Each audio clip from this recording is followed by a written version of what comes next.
Evidences in favour of organic evolution. अच्छा, अब जो ये सारे एविडेंसेस थे ये बेसिकली कहलाती है मॉडर्न एविडेंसेस। ठीक है जी, ये वो मॉडर्न एविडेंसेस है जो कि डार्विन की थ्योरी के बाद आए। तो इन तमाम चीजों को आप अगेन इंक्लूड करेंगे नियो डार्विनियन के अंदर या नियो डार्विनिज्म के अंदर, ठीक है जी, या पोस्ट डार्विनिज्म के अंदर, क्योंकि ये सारी जो थ्योरीज आई, ये सारी जो एविडेंसेस आए, ये डार्विन की थ्योरी के पीरियड के बाद किए हैं। ठीक है जी, तो दैट्स वाई हम इसे कहते हैं न्यू डार्विनिज्म, और हम इस पीरियड को न्यू डार्विनिज्म भी कहते हैं और इसे हम पोस्ट डार्विनियन पीरियड भी कहते हैं। सबसे पहला एविडेंस है एविडेंस फ्रॉम पैलियंटोलॉजी।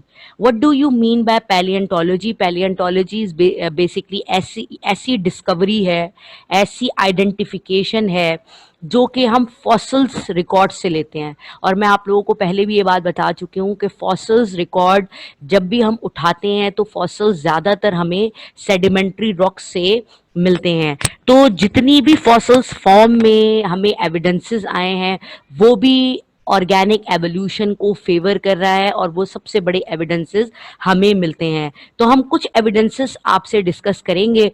जैसे एक एग्जांपल हमारे पास जो दी हुई है वो दी हुई है आर्चोप्टेरिक्स की। आर्चोप्टेरिक्स एक ऐसा बर्ड है एक ऐसा बर्ड था जिसके पास रेप्टाइल लाइक कैरेक्टर भी थे और बर्ड्स लाइक कैरेक्टर भी थे।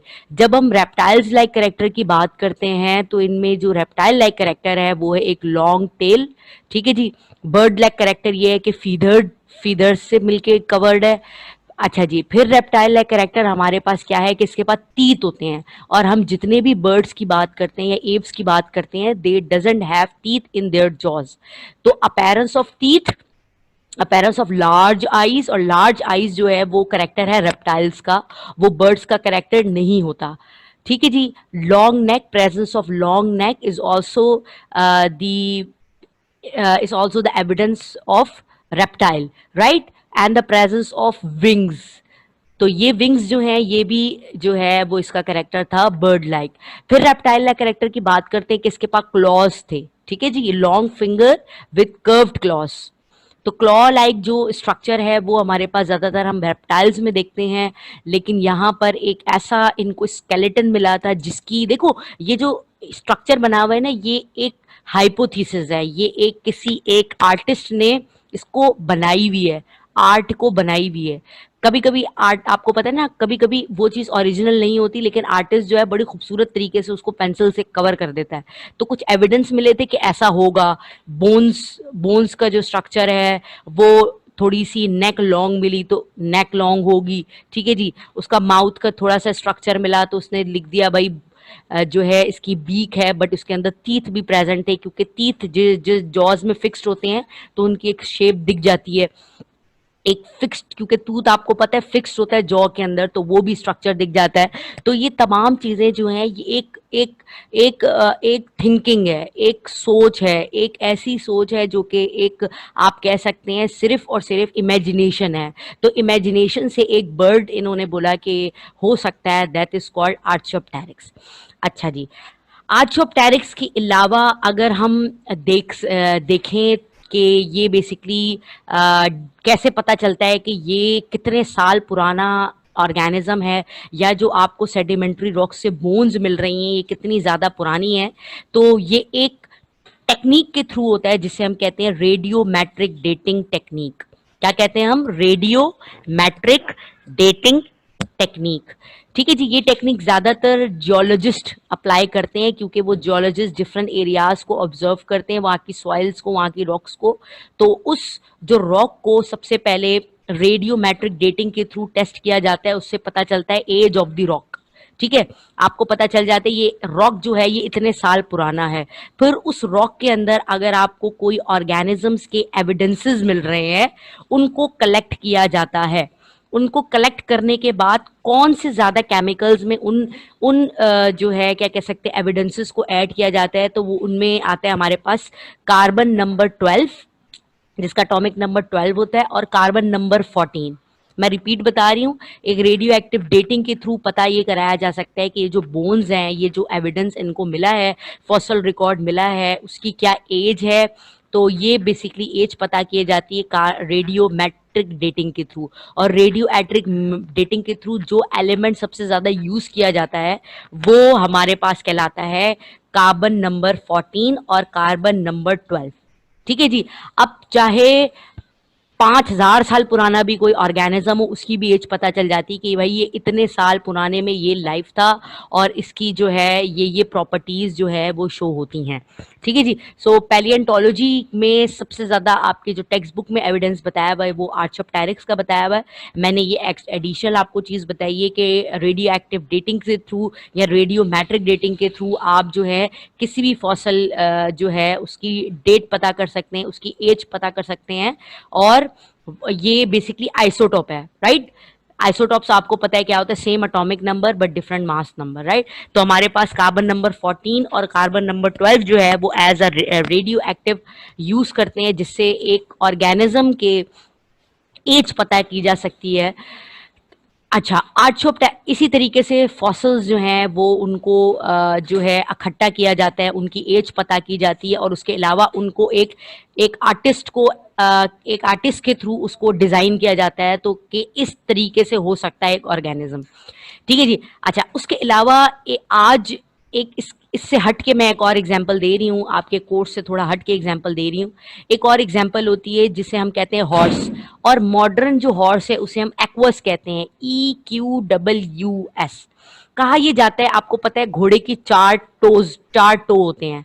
ठीक है, आप जब उसकी टांगों को देखते हैं ना तो उसमें क्या होते हैं कि जो है बेसिकली हमारे पास 1 टो होती है। ठीक है जी, जैसे ये इसकी टांगे है ना, टोज है ना इसके, ये क्या है 1 2 3 4। हॉर्स के जो मॉडर्न हॉर्स है उसकी एक टो होती है, उसकी जो जो टो होती है उसकी एक होती है। पहले कहा यह जाता था कि जो एंशंट हमारे पास जो अर्लीस्ट हॉर्सेस थे उनके पास 4 टोज होती थी। फिर आहिस्ता आहिस्ता यानी कि एंसेस्टर के पास 4 टोज होती थी, 4 के पास वो रिड्यूस होके 3 हुई, 3 के बाद वो रिड्यूस होके 1 हो गई। और आज जो हमें मॉडर्न हॉर्स दिखता है जिसका साइंटिफिक नेम एक्वस है, EQWS, उसके पास एक टॉ पे वो उस 1 टॉ कंटेनिंग जो है वो एनिमल है। ठीक है जी। तो ये कहा जाता है, ये भी एविडेंसेस हमें कहाँ से मिले, ये भी हमें फॉसल रिकॉर्ड से मिले। अब आपको पता है फॉसल रिकॉर्ड से कैसे मिल सकते हैं, फुटप्रिंट्स मिल सकते हैं। ठीक है जी। पहले रॉक्स में आपको फुटप्रिंट्स, जहां पर ये प्रिडिक्ट किया जाता है कि इस एरिया में रॉक्स सबसे ज्यादा हॉर्सेज होंगे, वहां पर देखे जाते थे कि भाई ये जो फुटप्रिंट दिख रहा है ये तो 1 टो का तो नहीं दिख रहा, ये तो 4 टो का दिख रहा है। उसके बाद कुछ अरसे बाद यानी कि रॉक्स की लेयरिंग होती है ना, लेयर्स के बाद फिर एक और टो दिखी जो कि 3 टो पे हमें दिखाई दी। फिर एक ऐसी टो दिखी जो कि 1 टो, जो कि आज रीसेंट जो हॉर्स है वो 1 टो पे 1 टो उसके पास होती है। तो ये भी एक जो हमारे पास एविडेंस मिलता है वो एक पर्टिकुलर ऑर्गेनिज्म का वो फॉसल रिकॉर्ड से मिलता है। तो पैलियंटोलॉजी कि एक ऐसी ब्रांच है, एक ऐसी मजबूत ब्रांच है, एक ऐसी स्ट्रॉन्ग ब्रांच है जो कि ऑर्गेनिक एवोल्यूशन के एविडेंसेस हमें दिखाती है। ठीक है जी। तो अब एक ज्यादातर जो एवोल्यूशन बेस करती है वो फॉसल रिकॉर्ड के एविडेंस से मिल सकती है। भाई हमें वैसे ही पता चल सकता है ना कि पुराना जानवर इस किस्म का होगा जब हमें उसकी कोई बोन मिल जाए और हम उस बोन को कार्बन डेटिंग के थ्रू पता लगाएं कि कितने साल पुरानी है, फिर उसकी एज पता चल जाती है। फिर हम उसको मॉर्फोलॉजिकल देखते हैं, अच्छा ये बोन इस तरीके की है, फिर हम उसकी मॉर्फोलॉजी के बाद उसकी एनाटॉमी देखते हैं, उससे फिर हमें पता चलता है कि शायद जो जिस ऑर्गेनिज्म की ये बोन है वो उसका स्ट्रक्चर ऐसा होगा, उसके उसके जो माउथ की अपीयरेंस है वो ऐसी होगी, उसके जो लेग की अपीयरेंस है वो ऐसी होगी, आइदर उसके पास विंग्स हैं होंगे कि नहीं होंगे। ठीक है जी। तो ये तमाम चीजें जो हैं वो जज की जाती हैं, वो एक एक हाइपोथेसिस की जाती है आफ्टर जब हमें फॉसल रिकॉर्ड से एविडेंस मिलता है। ठीक है जी। तो ये हमारे पास थी first evidence in favour of organic evolution. So is it clear, यहां तक सबको क्लियर है? ओके, नेक्स्ट हमारे पास जो एविडेंस है वो है हमारे पास taxonomy. What is a taxonomy? Taxonomy is basically the hierarchy of the classification, right? आपको पता चलता है कि भाई पहले हमारे पास इनवर्टिब्रेट्स थे, इनवर्टिब्रेट्स से वर्टिब्रेट्स आए, और इनवर्टिब्रेट्स की भी आपको हायरार्की पता है, आपको उसकी लैडर लाइक अपीयरेंस पता है, सबसे पहले पॉरीफेरा आए, देन नाइडेरिया आए, देन मोलुस्का आए, देन इकाइनोडर्मेट्स आए, फिर उसके बाद हमारे पास आर्थ्रोपोड्स आए, उसके बाद कहीं जाके हमारे पास कॉर्डेट्स आए, फिर उसके कॉर्डेट्स में हमारे पास फिशेस आई, एम्फीबियंस आए, रेप्टाइल्स आए, बर्ड्स आए एंड देन मैमल्स आए। तो टेक्सोनोमी जो है वो बेसिकली किसी भी एवोल्यूशन के अंदर वो बहुत इंपॉर्टेंट रोल प्ले कर रही होती है। टेक्सोनोमी हमें ये बताती है कि ऑर्गेनिज्म जो इवॉल्व हुआ है वो सिंपलर से कॉम्प्लेक्स की तरफ आया है। ठीक है, सिंपलर ऑर्गेनिज्म था, उसकी बॉडी के जो ऑर्गन्स थे वो बिल्कुल सिंपलर थे, लेकिन आहिस्ता आहिस्ता जैसे जैसे वो मॉडिफाइड होता गया, अपर लेवल पे जाता गया, उसके अंदर जो बॉडी का प्लेन्स थे, उसकी बॉडी की जो अरेंजमेंट थी, उसकी बॉडी की जो कंपोजिशन थी, वो कॉम्प्लेक्सिटी में चली जाती गई और कॉम्प्लेक्स से कॉम्प्लेक्स तरीन होती चली गई। एक मैंने आप लोगों के लिए एग्जाम्पल यहाँ पे रखी है। आपको पता है कि ये स्टार्ट हुई है इन फ्यूरोसिया। What do you mean by इन्फोरोसिया, ये आप नोट डाउन कर ले। इन्फोरोसिया मीन्स एक ऐसा ग्रुप ऑफ एनिमल जो कि पानी में रहता है। ठीक है, एक ऐसा group, a group of animal that live in an aquatic environment. तो आहिस्ता आहिस्ता वहां से एवोल्यूशन हुई, जिसमें हमारे तमाम प्रोकैरियोट्स भी आ सकते हैं। ठीक है जी, हमारे पास सारे साइनोबैक्टीरिया भी आ सकते हैं, या हम अर्लीस्ट अर्थ की एनवायरनमेंट से लेकर बात कर रहे हैं, सारी फिशेस भी आ सकती हैं। उसके बाद आहिस्ता आहिस्ता जेलीफिश, एंड आपको पता है jellyfish is not a fish, it include in phylum echinodermata. Then उसके बाद हमारे पास वॉर्म्स आए, वॉर्म्स से इंसेक्ट्स आए, इंसेक्ट से इवॉल्व होकर मोलुस्का बने, एंड देन मोलुस्का से वर्टिब्रेट्स बने। फिर वर्टिब्रेट्स में मजीद कॉम्प्लेक्सिटी आती गई। तो कहने का मतलब ये कि इन्फोरोसिया सारे एक्वेटिक एनिमल से जेलीफिश के दरमियान का सफर, इन्फोरोसिया is less complex as compare to jellyfish, worms is more complex as compare to jellyfish. इस तरह करते करते जो adaptive force species to species जाती गई, हर से न्यू ओरिजिनेशन होती गई, एक न्यू जो है ओरिजिन ऑफ स्पीशीज बनती गई because of variations, because of natural selections. तो ये जो है वो टेक्सोनमिक जो है एवोल्यूशन को एक्सप्लेन करती है। फिर वर्टिब्रेट्स में आपको बहुत ज़्यादा ग्रुप मिलते हैं। वर्टिब्रेट एक ऐसा सिंपलेस्ट ग्रुप ऑफ ऑर्गेनिज्म है जिसके पास तीन करेक्टर होते हैं, fundamental character, notochord, nerve cord and pharyngeal gill slit. जिनके पास ये तीन करेक्टर होते हैं उन्हें हम इस जो है फाइलम वर्टिब्रेटा में ऐड कर देते हैं। फिर उनके बाद फाइलम के पास मजीद क्लासेस आती हैं जिनमें एव्स, ठीक है जी, reptiles, birds and then mammals. ठीक है जी, लेकिन इनका जो मेन हम कहेंगे डिसेंट, ये किससे आए हैं, ये यानी कि ये आपको क्या दिखाई दे रही है, ये एक तरह की आपकी कन्वर्जेंट एवोल्यूशन है, यानी एक से दूसरा, दूसरे से तीसरा, तीसरे से चौथा, और कॉम्प्लेक्सिटी इस तरीके से ऑर्गेनिज्म टू ऑर्गेनिज्म बढ़ती चली गई। That type of evolution is under the heading of taxonomy. Taxonomy is basically the hierarchy of the classification। तो क्लासिफिकेशन की ही इसी बेस पे जाती है एवोल्यूशन पे। अच्छा, अब टेक्सोनोमी भी दो तरीके से की जाती है। एक देखा जाता है उसका मॉर्फोलॉजिकल कैरेक्टर, जो दिखने में सेम होते हैं उनको एक ग्रुप में रख के फाइलम में रख देते हैं। फिर कभी कभी ऐसा भी होता है कि दिखने में तो सेम है, लेकिन जब आप उसे उसका बायोकेमिकल टेस्ट करते हैं, उसका डीएनए, उसके जीन्स चेक करते हैं, तो तब वो उस ऑर्गेनिज्म से भी फेमिलियर हो जाता है, उस ऑर्गेनिज्म से भी अपने हूबहू शो करता है, जो कि अपीयरेंस वाइज तो सेम नहीं है। तो ये होती है एवोल्यूशनरी एविडेंस। एवोल्यूशनरी एविडेंस का मतलब ये होता है कि बेसिकली वो जो है कुछ ऐसे एविडेंसेस शो कर रहा है जो कि उसके जेनेटिकल वाइज, यानी कि मॉर्फोलॉजिकल वाइज तो नहीं दिख रहा, लेकिन उसका जब आप एनाटॉमी चेक कर रहे हैं, या आप उसकी सेल की कंपोजिशन चेक कर रहे हैं, ब्लड की कंपोजिशन चेक कर रहे हैं, केमिकल कंपोजिशन चेक कर रहे हैं, तो वो कंपोजिशन मिलती है। ठीक है जी, तो टेक्सोनोमी सिर्फ और सिर्फ आप फिजिकल अपीयरेंस की बात नहीं करते, फिजिकल फीचर्स की बात नहीं करते, बल्कि आप एनाटॉमी एज वेल एज आप उसका जेनेटिकल जो कॉम्बिनेशन होता है, जेनेटिकल जो कंपोजिशन होता है, उस चीज की भी यहाँ पे टेक्सोनोमी में बात कर रहे होते हैं। Is it clear? Yes. Next जो हमारे पास है सबसे strong evidence, that is called evidences from comparative anatomy. अब देखो, मैं वही चीज बता रही थी ना, ऐसा होता है कि कभी कभी स्ट्रक्चर सेम होते हैं, तो जब स्ट्रक्चर सेम होते हैं तो ये एक एविडेंस होता है कि क्या पता इनका जो एंसेस्टर है वो सेम हो, तभी इनका स्ट्रक्चर भी सेम है। अच्छा, कंपैरेटिव एनाटॉमी, एनाटॉमी का मतलब क्या होता है? The structure, right? और एनाटॉमी का मतलब होता है the function of that particular structure. ठीक है जी। मॉर्फोलॉजी का मतलब होता है फिजिकल अपीयरेंस, एनाटॉमी का मतलब होता है वो स्ट्रक्चर काम क्या कर रहा है। ठीक है, तो अब हम बात कर रहे हैं कंपैरेटिव एनाटॉमी। बहुत सारे ऐसे ऑर्गेनिज्म हैं जो कि अलग अलग स्पीशीज हैं, लेकिन वो जो कुछ अपनी एनाटॉमी दिखा रहे हैं उनमें कंपैरिजन है।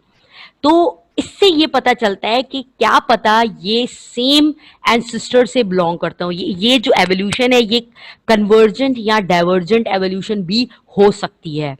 तो सबसे पहले इसमें दो टर्मिनोलॉजीज होती हैं। The first one is called homologous organ and the second one is called analogous structure. सबसे पहले हम होमोलोगस स्ट्रक्चर की बात करते हैं। होमोलोगस स्ट्रक्चर का मतलब क्या है? वो स्ट्रक्चर जो दिखने में सेम हो, similar in structure but different in function. ठीक है, आपको यहां पर 6 एग्जाम्पल दी हुए। ह्यूमन, हॉर्स, देखें ये हॉर्स का वन टो नजर आ रहा है ना, जो मैं पिछली बात कर रही थी, तो this is a one two, right. Human, horse, cat, bat, bird and whale, सब अलग अलग से बिलोंग करता है ना भाई, सब अलग अलग स्पीशीज हैं। सब ऐसी स्पीशीज हैं that can not interbreed with each other and form a new offspring, right. तो यहां पर जो हमारे पास स्ट्रक्चर आपको दिख रहे हैं, जो स्ट्रक्चर दिखने में तो सेम है, ठीक है, ऑलमोस्ट सेम है, इनकी बोन की जो अरेंजमेंट है वो सेम है, लेकिन क्या कर रहे हैं, फंक्शन डिफरेंट है। The function of the human is to control and to hold something. The function of the horse to locomote something, right? Horse अपने अपने पैर से होल्ड नहीं कर सकता जैसे ह्यूमन कर सकते हैं. What is the function of the cat? देखिए कैट और ह्यूमन की तो बिल्कुल मिलती जुलती है.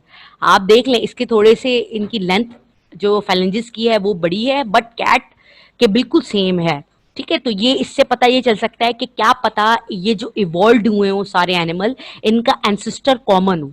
ठीक है, ये एक कॉमन एंसेस्टर से प्रोड्यूस हुए हैं, जिसे हम कहते हैं कन्वर्जेंट एवोल्यूशन. फिर आप आ जाए बैट पे. फिर आप आ जाए bat. The function of the bat is to fly. And what is the function of the bird? Again to fly. And what is the function of the whale? Whale is to swim. तो ये जो 4 limbs आपको सारे दिख रहे हैं, तो what is the function of that limbs?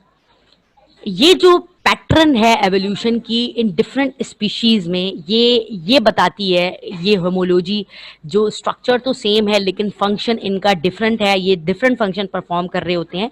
तो ये एवोल्यूशन, ये पैटर्न ऑफ एवोल्यूशन ये डिस्क्राइब करती है कि may be they evolved from a common ancestor. Common ancestor at different habitat. ये डिफरेंट हैबिटेट के ना, सब डिफरेंट हैबिटेट के हैं. वेल बिल्कुल डिफरेंट हैबिटेट का है भाई, एक्वेटिक है. बर्ड एरियल है, बैट एरियल है, cat terrestrial, horse terrestrial, human terrestrial, but the species are different. सबकी स्पीशीज डिफरेंट है, सबकी जो टेक्सोनोमिक हायरार्की है वो डिफरेंट है. ठीक है जी. ऑल्दो कि human, horse, cat and whale mammal से बिलोंग करता है. कौन सी क्लास से बिलोंग करता है? क्लास मेमेलिया, लेकिन स्पीशीज डिफरेंट है. ठीक है जी. तो बेसिकली ये जो एविडेंस है ये एक स्ट्रॉन्ग एविडेंस है, ऑर्गेनिक एवोल्यूशन को शो करता है कि क्या पता सारे ऑर्गेनिज्म, ह्यूमन को भी मिला दिया, सारे ऑर्गेनिज्म जो एक से एक निकल रहे हैं, एक से एक, इनका एंसेस्टर कॉमन हो. ठीक है, एक ही एंसेस्टर हो, लेकिन इसने आगे या तो कन्वर्जेंट एवोल्यूशन हुई हो या तो डाइवर्जेंट एवोल्यूशन हुई हो और एज अ रिजल्ट ऑफस्प्रिंग जो है वो प्रोड्यूस हो गए हों एट डिफरेंट हैबिटेट. इसके ऑपोजिट एक टर्मिनोलॉजी होती है जिसे हम कहते हैं एनालोगस स्ट्रक्चर. एनालोगस का मतलब ये है that are function in different. ठीक है, फंक्शन डिफरेंट है लेकिन स्ट्रक्चर सेम है. ठीक है जी. अगेन बता रही हूं, आप ये नोट डाउन कर लें. एनालोगस स्ट्रक्चर वो स्ट्रक्चर होते हैं जो स्ट्रक्चरली तो पार्ट सेम है लेकिन फंक्शन डिफरेंट परफॉर्म करते हैं. इनमें से 2 एग्जांपल हम लेते हैं. Wings of a bird and wings of a butterfly. भाई बर्ड बिल्कुल अलग क्लास से बिलोंग करता है. किस क्लास से बिलोंग करता है भाई? ये कॉर्डेट है, ये वर्टिब्रेट है, ये इनवर्टिब्रेट है. ये मेमेलिया से, ये सॉरी वर्टिब्रेटा से बिलोंग करता है, ये आर्थ्रोपोडा से बिलोंग करता है. ठीक है, ऑल्दो दोनों मेमेलिया किंगडम, मैमल्स के एनिमेलिया में इंक्लूड है. ठीक है जी. सो इसमें the structure of the wings of the bird and structure of wings of the honeybee is look like a same, लेकिन इनका जो फंक्शन है वो सेम है, लेकिन जो स्ट्रक्चर है वो है डिफरेंट।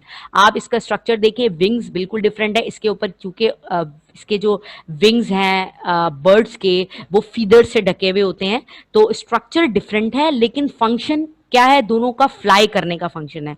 तो ये भी एक टाइप की एवोल्यूशन कहलाती है, जिसे हम कहते हैं कन्वर्जेंट एवोल्यूशन।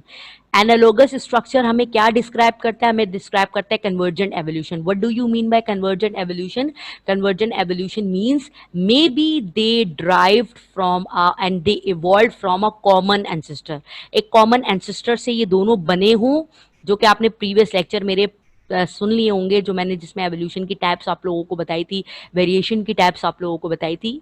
मैं जो है वो येस्टरडे लेक्चर की बात कर रही हूँ, ठीक है जी। सो एनालोगस स्ट्रक्चर, जो कि स्ट्रक्चर तो डिफरेंट है लेकिन फंक्शन सेम है, ठीक है। तो ये भी हमारे पास एक स्ट्रॉन्ग एविडेंसेस है जो कि हमारे पास शो करता है in evidence in favour of organic evolution.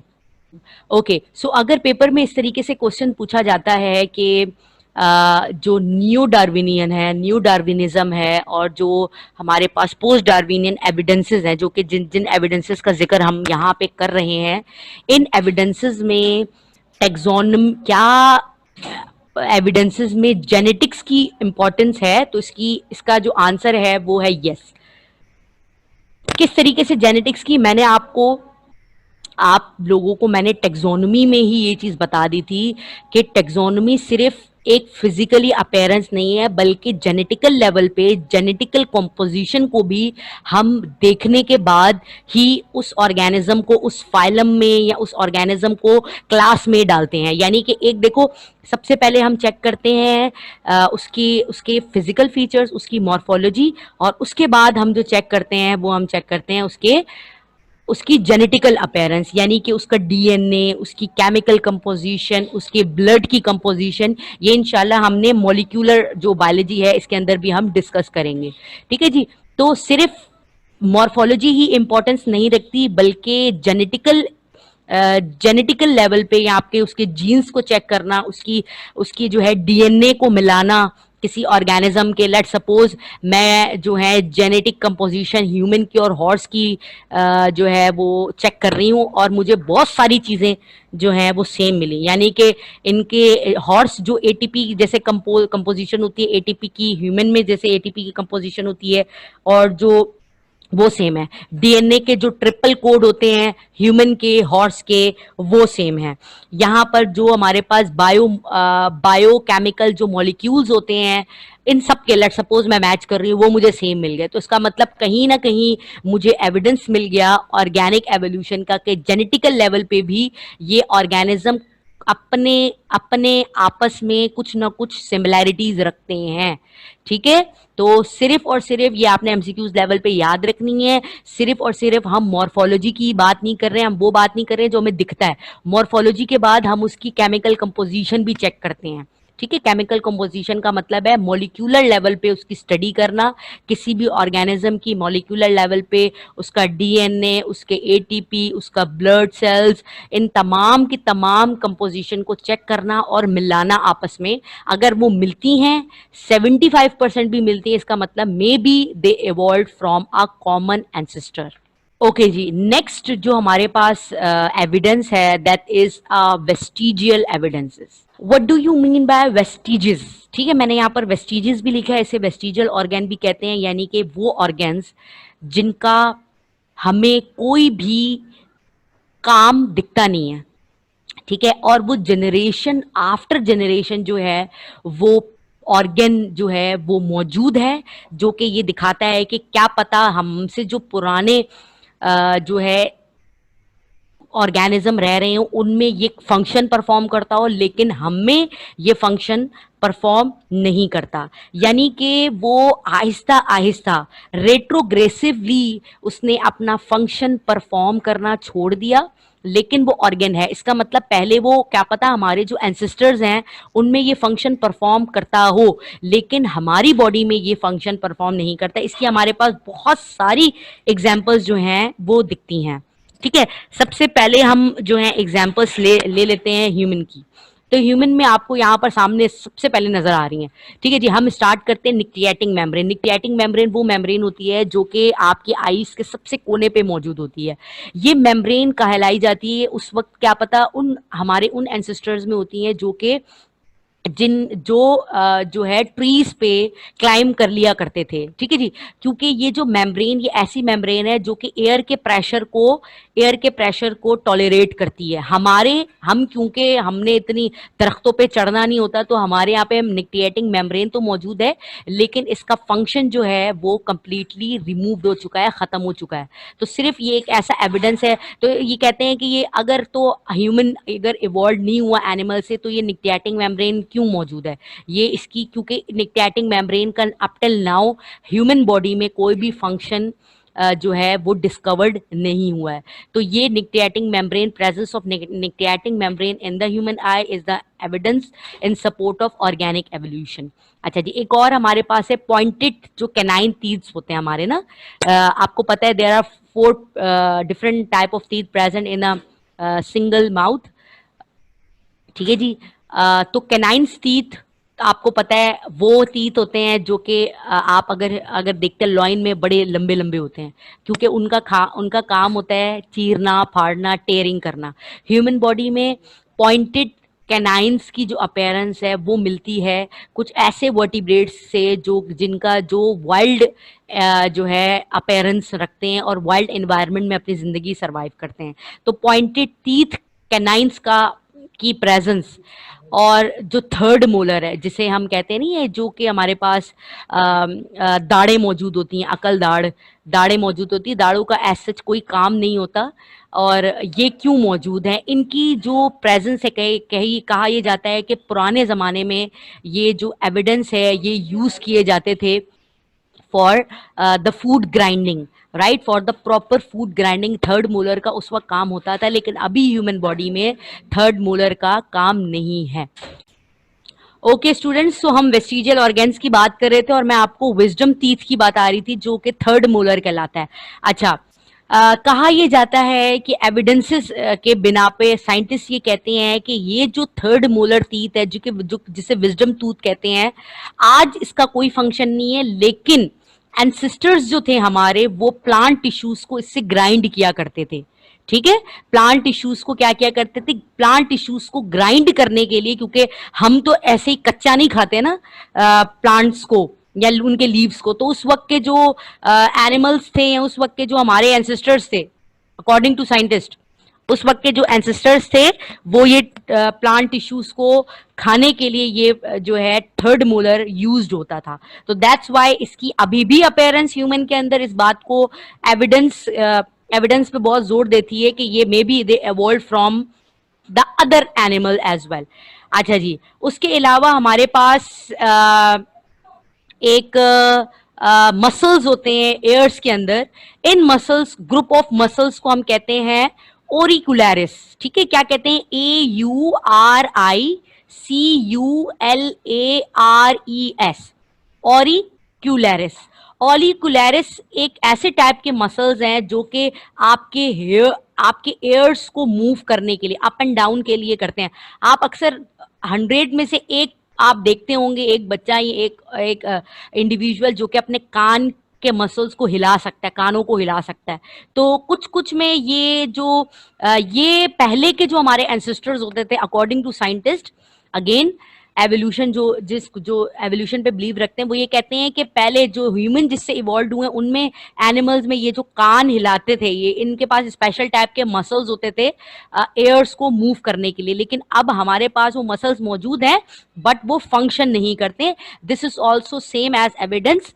ये अगेन वेस्टिजियल ऑर्गन है। Vestigial organ is a type of organ which doesn't show any type of function, right. अभी के मॉडर्न एज में कोई फंक्शन परफॉर्म नहीं करता है।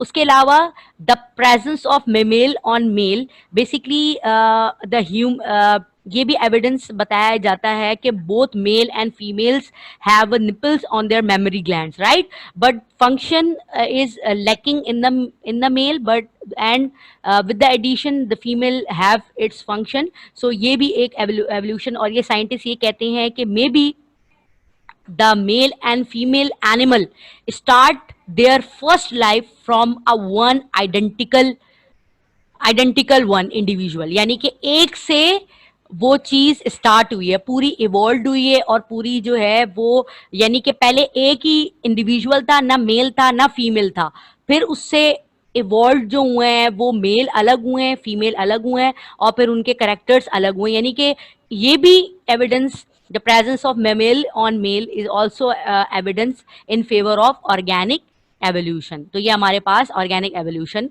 में ये एग्जांपल है। उसके अलावा प्रेजेंस ऑफ कॉर्डल वर्टिब्री, आपको पता हो शायद इस कॉर्डल वर्टिब्री को टेल वर्टिब्री भी कहते हैं।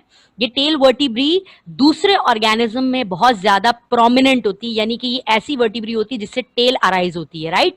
खासतौर पे मंकीज और चिंपैंजी में ये आपको बहुत दिखती है, लेकिन ह्यूमंस की जब हम बात करते हैं तो ये जो कॉर्डल वर्टिब्री है ये कॉकक्स के साथ, कॉकक्स इज अ हिप बोन, उसके साथ फ्यूज्ड हुई हुई होती है, ठीक है।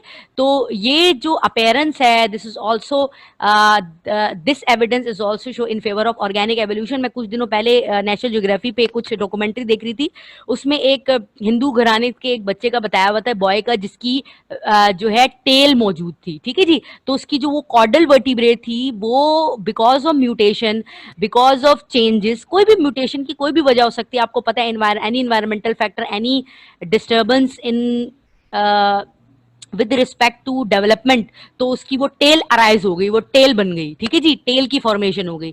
तो that's mean the human have a caudal vertebrae, right, but it is it act as a vestigial organ in a human body, ठीक है जी। तो ये कॉर्डल वर्टिब्रे एक मेन एविडेंस है जो कि in favour of organic evolution है।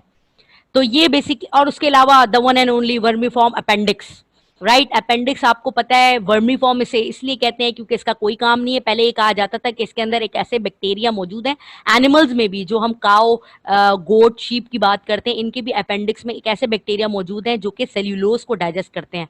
हम चूंकि डायरेक्टली सेल्यूलोज को इनटेक नहीं कर रहे होते हैं, हमारी बॉडी में जैसे ही हम भी, जाहिर सी बात है, हर्बीवोरस, मतलब कुछ ना कुछ तो खाते हैं ना, सब्जियां वगैरह, तो हम जो सेल्यूलोज डाइजेस्ट करते हैं वो सेल्यूलोज सिर्फ हमारे फूड को फाइब्रस बनाता है, हमें कंस्टिपेशन से बचाता है, अदरवाइज वो बाकी सेल्यूलोज हमारी बॉडी से as it is remove out हो जाता है, ठीक है। तो लेकिन हम एनिमल्स की बात करते हैं, हम ऐसे हर्बीवोरस एनिमल्स की बात करते हैं जो कि पत्ते वत्ते खाते हैं, तो उनमें जो वर्मीफॉर्म अपेंडिक्स के अंदर जो बैक्टीरिया है वो सेल्यूलोज को डाइजेस्ट करता है। तो it show a function in other animals, but the function is absent in the human body. तो ये बेसिकली एक और एविडेंस है इन फेवर ऑफ ऑर्गेनिक एवोल्यूशन। अच्छा, मैंने आप लोगों के लिए एक और निकाली है वेल की और स्नेक की। This is the structure of well.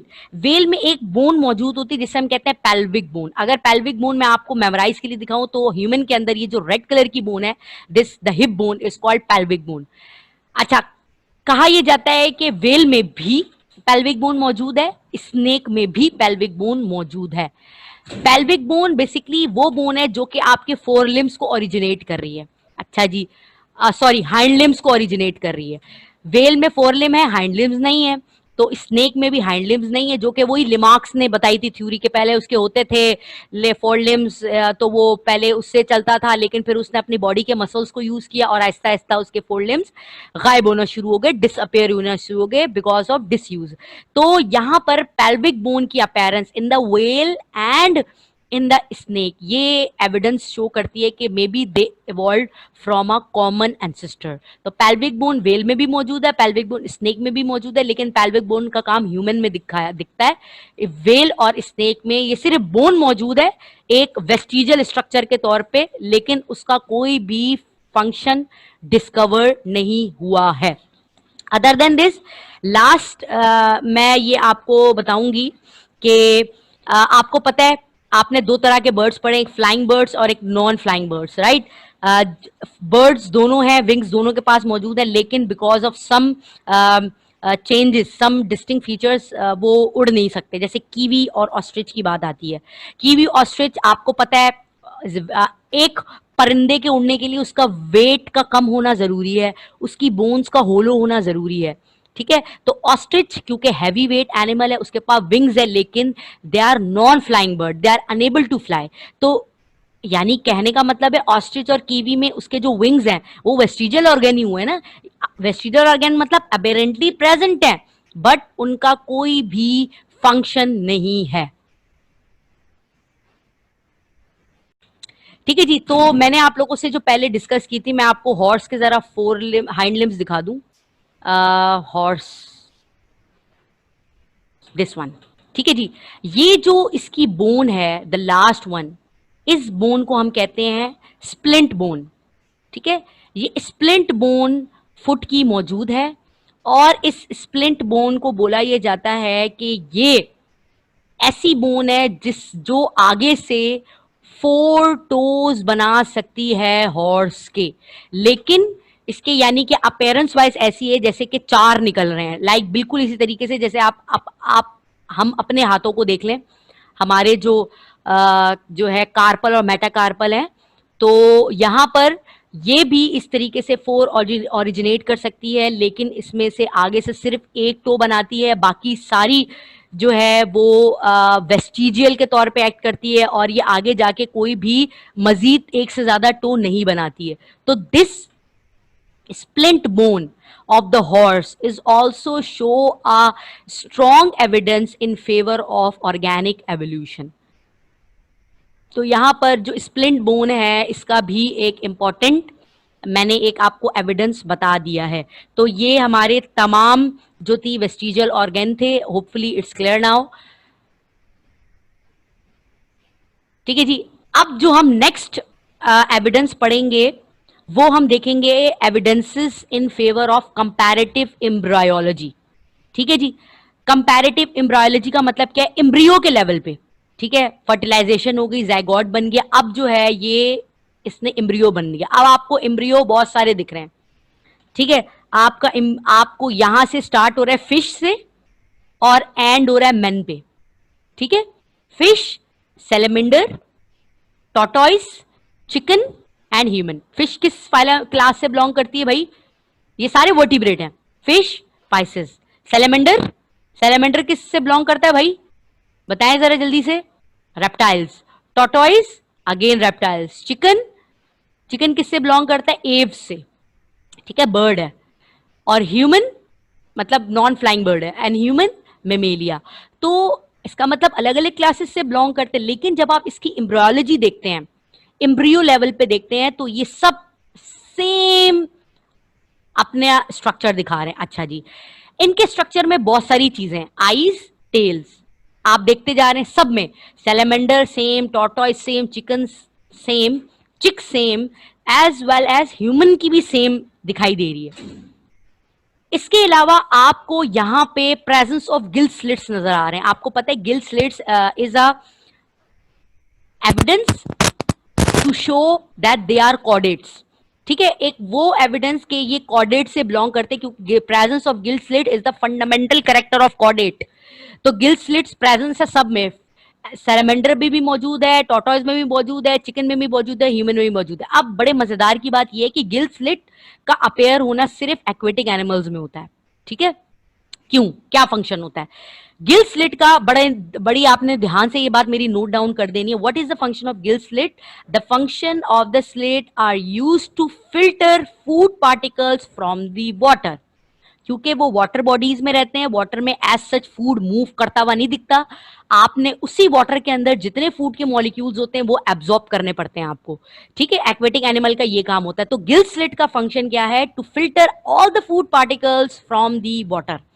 तो गिल स्लिट की प्रेजेंस फिशेज में तो है क्योंकि वो एक्वेटिक है, सैलेमेंडर में भी दिखती है, टॉर्टोइस में भी दिखती है, चिकन में भी दिखती है और ह्यूमन में भी दिखती है। लेकिन जब आफ्टर सम एजेस, जब एक एम्ब्रियो अपने मिड स्टेज पे पहुंचता है, तो उस मिड स्टेज में वो गिल स्लिट से अपने आप को गिल्स में कन्वर्ट कर देता है। Salamander is also have a gills.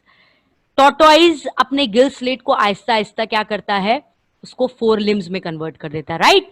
और ये चिकन भी 4 लिम्स में कन्वर्ट करता है और जो ह्यूमन है वो अगेन 4 लिम्स में कन्वर्ट करता है। दैट्स मीन स्लिट्स जो है, गिल स्लिट्स जो है वो आहिस्ता आहिस्ता अपने आप को कन्वर्ट किसके अंदर कर रहा है, अपने आप को कन्वर्ट कर रहा है 4 लिम्स के अंदर। उसके अलावा बेटा आपको अगर मेरी बात याद आई हो, शुरू के लेक्चर्स में मैंने आपको ये बात भी बताई थी कि गिल स्लिट्स ह्यूमन के अंदर ऑस्टेशन ट्यूब में भी कन्वर्ट होता है। और ऑस्टेशन ट्यूब वो ट्यूब होती है जो कि आपके मिडिल एयर में मौजूद होती है और आपके एयर के प्रेशर को टॉलरेट करके या उसके एयर के प्रेशर को बैलेंस करके आपकी बॉडी में अंदर लेके जाती है। तो ये मिडिल स्टेज में एम्ब्रियो यानी कि फर्स्ट स्टेज जो अर्ली एम्ब्रियो स्टेज है वो सबका सेम है। इसका मतलब हो सकता है they may evolve from the common ancestor. ये जो है डाइवर्जेंट एवोल्यूशन को शो करता है। तो लेटर ऑन जब आप मैच्योर देखते हैं तो बिल्कुल ही डिफरेंट प्रोड्यूस हो जाता है, लेकिन एम्ब्रियो लेवल पे ये सेम है। ठीक है, तो ये जो कंपैरेटिव एम्ब्रियोलॉजी है ये भी इन favour of organic evolution show करती है। बेटा एमसीक्यूज लेवल पे जो इसमें सबसे इंपॉर्टेंट चीज है वो क्या है, प्रेजेंस ऑफ गिल स्लिट्स। तो presence of gill slits and the presence of tail in all vertebrates embryology level पे, इन दोनों की प्रेजेंस अर्ली एम्ब्रियोलॉजी लेवल पे, क्योंकि आगे जाके ये डिसअपेयर हो जाती है और अपने आप को और ऑर्गेन्स में कन्वर्ट कर देती है। तो एमसीक्यूज के लिहाज से आपने ये बात याद रखनी है कि presence of gill slits and the presence of tail support in favours of organic evolution. Okay, now अब हमारे पास आ रहे हैं evidences in favour of biochemistry, और हम ये कह सकते हैं मॉलिक्यूलर बायोलॉजी। ठीक है, जितने भी हमारे पास लिविंग ऑर्गेनिज्म है, चाहे हम देखें, हम वर्टिब्रेट्स को ले लेते हैं। ठीक है, हमने एक ग्रुप कर लिया कि सारे जो वर्टिब्रेट्स हैं, मैंने उनका एम्ब्रियोलॉजी भी चेक की, मुझे उसमें एविडेंसेस शो हो गए अर्ली एम्ब्रियोलॉजी के लेवल पे। अब हम सारे जो वर्टिब्रेट्स हैं उनको मैं मॉलिक्यूलर डेटा कलेक्ट कर रही हूं ताकि मैं एवोल्यूशनरी रिलेशनशिप चेक कर सकूं। तो जब मैं ये चेक करती हूँ, बायो मॉलिक्यूलर इनका टेस्ट करती हूँ, तो मुझे दिखता है डीएनए, एटीपी और बहुत सारे एंजाइम्स, इन सब में सेम है। ठीक है, डीएनए कैसे बना है, double helix structure, proteins, genes. ठीक है, उसके अलावा जेनेटिक जो कोड्स होते हैं, एडेनिन हमेशा ग्रुप करता है किसके साथ, किसके साथ एडेनिन ग्रुप करता है, थायमीन के साथ, ग्वानिन ग्रुप करता है साइटोसिन के साथ। तो ये जो कोडिंग होती है, जीन्स की कोडिंग होती है, वो आपको सारे वर्टिब्रेट में सेम मिलेगी। चाहे आप फिशेस की बात करें, एम्फीबियंस की बात करें, रेप्टाइल्स की बात करें, बर्ड्स की बात करें या मैमल्स की बात करें, या ऑल दो आप एम्फीबियंस की बात कर लें भाई, आपको तभी तो देखिए आपके सामने सबसे बड़ा एविडेंस आपको जो लैब में करवाया जाता है एक्सपेरिमेंट, फ्रॉग के ऊपर डायसेक्शन करवाई जाती है। हम क्यों करते हैं, क्योंकि उसकी जो मॉर्फोलॉजी है डाइजेस्टिव सिस्टम की, वो ह्यूमन से मिलती है। तो ये सबसे बड़ी एवोल्यूशन की इन्होंने एविडेंस दे देता है कि भाई वो एक जो फ्रॉग है, ऑल्दो के फ्रॉग इज अ वर्टिब्रेट, लेकिन वो किस तरीके से ह्यूमन के जो डाइजेस्टिव सिस्टम है उससे कंपैरेटिवली अपना सिस्टम जो है वो शो करता है। ठीक है, तो ये जो तमाम सिस्टम्स हमारे पास मौजूद हैं, अब हम मॉलिक्यूलर लेवल पे बात करें तो हमें उसका डीएनए, उसकी एटीपी की कंपोजिशन, डीएनए की कंपोजिशन और बहुत सारे जो एंजाइम्स हैं उनकी कंपोजिशन सेम मिलती है। अच्छा, इसके साथ साथ जो डीएनए के कोडिंग होती है ना, कि ए के साथ टी को ज्वाइन करना है, जी के साथ सी को ज्वाइन करना है, ये जो कोडिंग होती है और जो अमाइनो एसिड्स की सीक्वेंस होती है। ठीक है, आपको पता है we have more than 200 different types of amino acid, जिसमें से 20 ऐसे अमाइनो एसिड्स हैं जो ह्यूमन में, मंकी में, माउस में, चिकन में, फ्रॉग में और lamprey is a fish, right, इन सब में सेम मिलती है। अमाइनो एसिड्स की सीक्वेंस, अमाइनो एसिड्स के number, 20 different type of amino acids वो सेम मिलती है। तो ये तमाम चीजें भी हमें बताती हैं कि ये similarity can be explained that they may be originate from a common ancestor। अब वो एंसेस्टर डाइवर्जेंट भी हो सकता है ना भाई, ये एवोल्यूशन डाइवर्जेंट भी हो सकती है, ये एवोल्यूशन कन्वर्जेंट भी हो सकती है, लेकिन ये जो टाइप की एवोल्यूशन है ये ऑर्गेनिक एवोल्यूशन में बहुत ज्यादा इंपॉर्टेंट पार्टिसिपेट करती है। अच्छा, इसके अलावा अगर हम एक ब्लड सीरम चेक करें, what do you mean by blood serum? Blood serum क्या होता है? ब्लड सीरम ब्लड का वो पार्ट होता है जिसमें आपको एंटीबॉडी और एंटीजन दिखाई देते हैं, ठीक है, एंटीबॉडी और एंटीजन। अगर मैं आपको डेफिनेशन लिखवाऊं ब्लड सीरम की, write down the definition of blood serum. Serum is basically the fluid and the solute component of blood, ठीक है जी। अच्छा, ब्लड सीरम में कुछ ऐसे पार्टिकल्स भी मौजूद होते हैं, यानी कि ब्लड सीरम, हम उस फ्लूइड की बात कर रहे हैं, हम उस लिक्विड की बात कर रहे हैं जो कि सॉल्यूट्स पे कंसिस्ट करता है, ठीक है जी। ब्लड में जितने सॉल्यूट्स होते हैं, मॉलिक्यूल्स होते हैं, उसकी बात कर रहे हैं। लेकिन अदर देन फंक्शन के मेन फंक्शन के अलावा, इसका मतलब सीरम के अंदर जो फिब्रिनोजन प्रोटीन है ना वो भी मौजूद होती है। और आपको पता है what is the function of fibrinogen protein? It's only to clot the blood. तो अगर जी, मैं नौरीन दोबारा रिपीट कर देती हूँ, देखें हम बेसिकली बात कर रहे हैं कि हमने ह्यूमन का और रेसस मंकी है, ठीक है, इन दोनों का ब्लड सीरम देखा।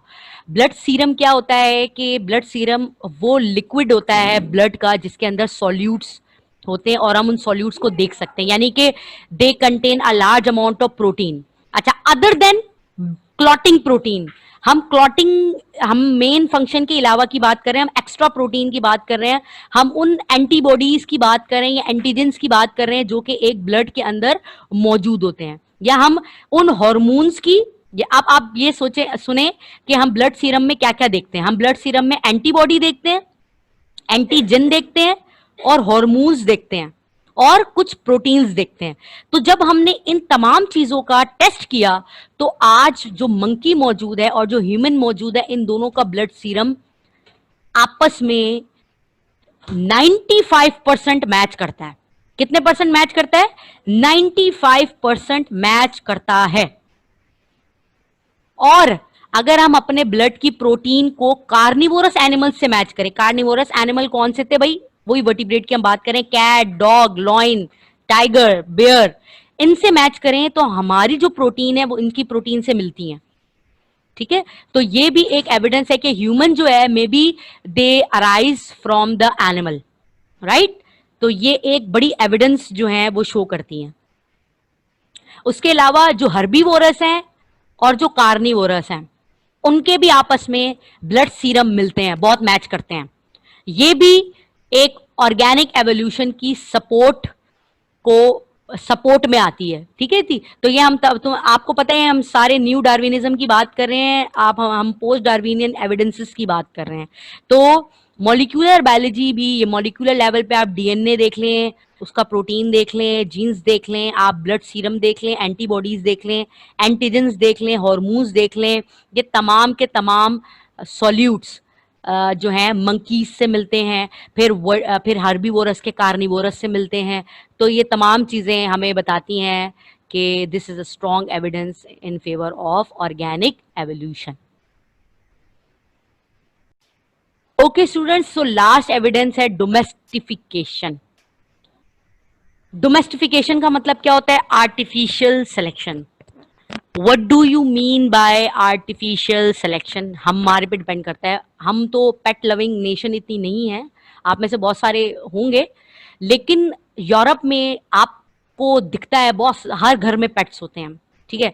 अब अगर आप ये कहते हैं, मैंने ये सामने देखें आप लोग के लिए एक बताया है कि लेट सपोज ये फॉक्स है ना, फॉक्स हम कह सकते, अच्छा फॉक्स के और डॉग के आपस में बहुत ज्यादा एविडेंसेस मिलते हैं विद सपोर्ट ऑफ एवोल्यूशन। तो कहा यह जाता है कि they maybe evolve from a fox, right, दोनों इनवर्टिब्रेट। उसके अलावा अच्छा, ये डाइवर्जेंट एवोल्यूशन भी हो सकती है और कन्वर्जेंट एवोल्यूशन भी हो सकती है। अच्छा, अब आप देखते हैं डॉग्स की आपके पास डिफरेंट टाइप रखने वाले वेरिएशन के साथ आपको एनिमल्स मिलते हैं ना। डॉग कुछ इस तरह के भी होते हैं, कुछ इस तरीके से भी होते हैं, बहुत सारे, और कुछ आपको वाइल्ड भी दिखते हैं जो स्ट्रीट डॉग्स होते हैं। क्या ये सेम स्पीशीज नहीं है? सबसे पहला क्वेश्चन तो मेरा ये है। अगर डॉग अलग अलग आप ये कहते हैं ये रशियन डॉग है, ये ऑस्ट्रेलियन डॉग है, तो क्या इनकी स्पीशीज सेम नहीं है? तो इसका आंसर है yes, the species are same.